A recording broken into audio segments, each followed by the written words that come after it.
Si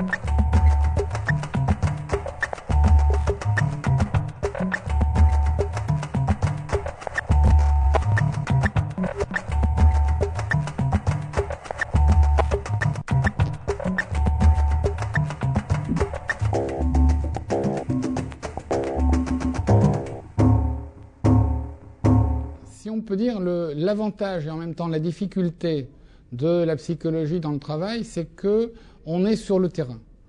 Alors c'est très riche parce que le terrain nous apporte des nouveaux problèmes, donc on est au cœur des conditions même de l'innovation scientifique, mais en même temps, et de l'intervention, mais en même temps, ces nouveautés, ces problèmes posés, nous posent aussi des problèmes qu'on ne sait pas forcément résoudre immédiatement. Et en plus, plutôt sur la fin, j'indiquais que le positionnement du psychologue du travail, ou psychologue dans le travail, était un peu difficile parce qu'il n'était pas encore suffisamment connu et reconnu sur le plan institutionnel, et que, en fonction même de la réflexion sur les modèles, de la réflexion sur les pratiques, eh bien, son mode de position, son mode d'intervention évoluait aussi. Par exemple, en passant d'un psychotechnicien à un expert, puis d'un expert à un accompagnateur ou à un conseiller, donc qui donne des conseils, puis un accompagnateur qui donne plus de conseils mais qui soutient, et puis finalement je proposais un nouveau passage en chœur, plutôt comme celui qui est un révélateur, c'est-à-dire qui va donner les moyens aux intéressés de réaliser leur propre démarche.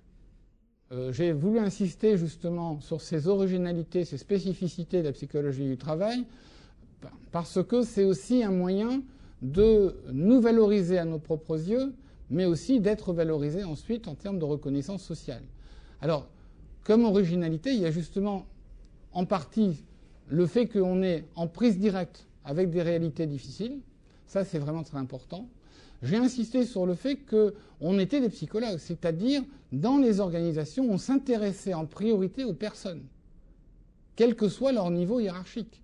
Donc on a une centration sur les personnes, sur leurs problématiques, sur leur façon de vivre, sur leur façon de gérer des problèmes. Et ça, c'est quand même une chose qui n'est pas neutre en termes de management, par exemple. Penser un management collectif en termes de structure, c'est une chose.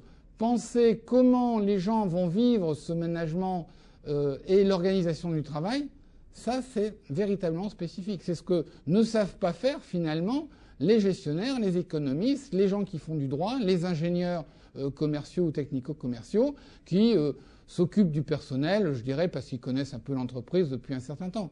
Donc nous avons effectivement des apports spécifiques et il faut à la fois les valoriser et bien sûr s'en servir, les proposer comme des nouveaux services.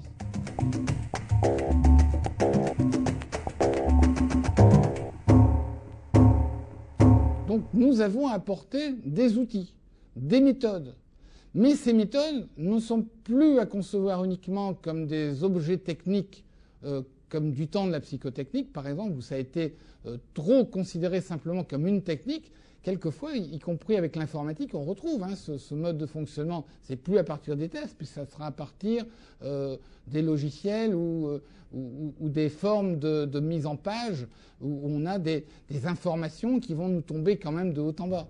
Donc, le problème, c'est de mettre en œuvre ces méthodes et de les faire partager aussi à des intéressés pour leur permettre de progresser. Donc, on a des outils scientifiques que l'on essaie de valider, que l'on valide dans certains cas, mais qui, là aussi, ne sont pas forcément validables pour tous les cas de figure. Il y a des choses qui fonctionnent dans certains cas et qui ne fonctionnent pas dans d'autres cas. Donc il faut prendre en compte cette relativité aussi des méthodes.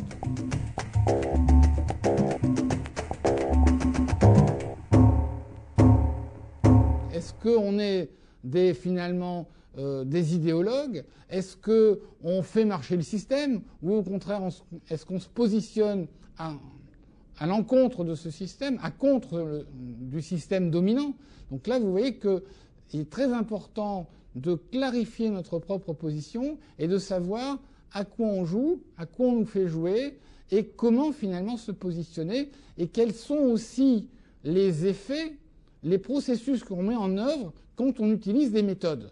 Et donc les méthodes deviennent non plus simplement une somme de techniques, mais véritablement ce que j'appelle un relais d'interaction. C'est-à-dire, ils vont générer des interactions spécifiques. Finalement, le travail principal qu'on a, c'est de faire émerger de l'information nouvelle sur les gens. Cette information nouvelle, qui vient des méthodes utilisées, dépend aussi de l'interaction dans laquelle cette information va pouvoir ou pas émerger, ou émerger de différentes façons.